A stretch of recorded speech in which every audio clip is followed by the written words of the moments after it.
राष्ट्रवादी आमदार अपात्रता सुनावणी नव्या वर्षात होण्याची दाट शक्यता आहे। विधिमंडळाचं 1 जानेवारीपासून सुनावणीचं नियोजन आहे। शिवसेनेची सुनावणी संपताच राष्ट्रवादीच्या सुनावणीला आता वेग आलेला आहे। सध्या शिवसेना आमदार अपात्रता प्रकरणाचं निकाल लेखन सुरू आहे। यानंतर नव्या वर्षात आता राष्ट्रवादी काँग्रेसच्या आमदार अपात्रता सुनावणीला सुरुवात होणार असल्याचं म्हटलं जात आहे। विधिमंडळाचं 1 जानेवारी 2024 पासून अपात्रता सुनावणी सुरू करण्याचं नियोजन आहे, अशी सूत्रांकडून माहिती मिळते।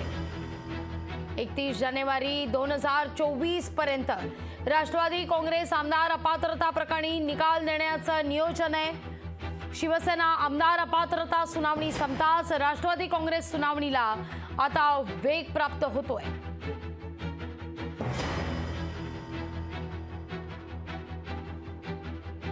या घडीची ही महत्त्वाची बातमी आपण पाहतोय।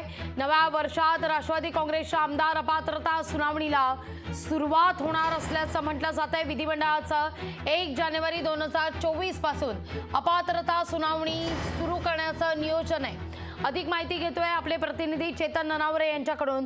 चेतन, का अधिक माहिती या सगळ्या संदर्भात? शिवसेनेची पात्र अपात्रते संदर्भातली सुनावणी संपताच आता राष्ट्रवादीच्या आमदार अपात्रते संदर्भातल्या सुनावणीनं वेग धरलेला आहे।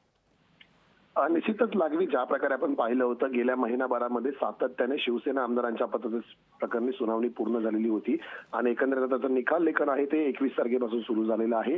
त्याच दरम्यान कुठेतरी 31 जानेवारी 2024 पर्यंत राष्ट्रवादीच्या आमदारांचंही अपात्रता प्रकरणी निकाली लावायचं आव्हान जे आहे ते विधिमंडळासमोर आहे। त्यामुळे विधानसभा अध्यक्ष राहुल नार्वेकर यांच्याकडून आता एकंदरीत 1 जानेवारी म्हणजे वर्षाच्या पहिल्याच दिवशी सोमवारपासून राष्ट्रवादीचे जे आमदार आहेत त्यांच्याही अपात्रते संदर्भातील सुनावणी घेण्यास सुरुवात होईल आणि एकूणच सुरुवातीला दोन्ही पक्षकारांना आपापली कागदपत्र सबमिट करण्याचे आदेश दिले जातील आणि त्यानंतर पुन्हा एकदा ज्या प्रकारे आपण शिवसेना आमदारांच्या बाबतीत पाहिलेलं होतं की उलट साक्ष घेतली जाईल, दोघांनाही आपापले पुरावे सादर करावे लागतील आणि दोघांनाही नंतर अंतिम युक्तिवाद करण्यासाठी वेळ दिला जाईल।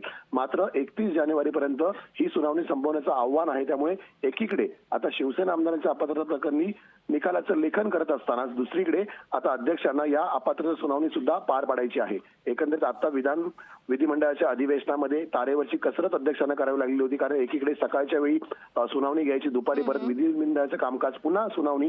आता मात्र पूर्ण दिवसाचं कामकाज मिळणार आहे। त्यामुळे आमदार अपात्रता राष्ट्रवादीचे जे प्रकरण आहे ते लवकरात लवकर निकाली काढण्यासाठी वेळ मिळणार आहे, त्याचं नियोजन आता सुरू आहे। लागवी निश्चित चेतन, धन्यवाद तुम्ही दिलेल्या सविस्तर माहिती करता। लोकशाही मराठी ऐका, पहा, जागरूक रहा।